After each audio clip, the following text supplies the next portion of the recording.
Akkam jirtu hordoftoota miidiyaa keenya. Manneen jireenya bilisaan ijaarree hawaasa mana hin qabne abbaa manaa goona jechuun hoogganaan yeroo ce'umsaa ta'uun muudamee biyya Burkina Faso bulchaa jiru Pireezidant Ibrahim Traoreen beeksisaniiru.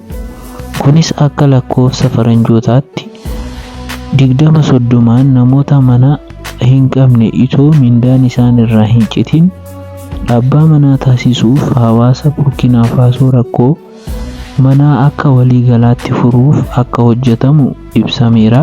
Kanaaf hoogganaa Burkina Faso kan ta'an Ibrahim Traoreen biyya Afrikaaf fakkeenya ta'uu irra darbee hooggantoota irraas maqaan isaanii jajamaa jiraachuun ibsameera. Edda gara aangootti dhufanii Ibrahim Traoreen waggaa 2 keessatti dinagdee biyya Burkina Faso dachaadhaan akka guddisantu himamee jira.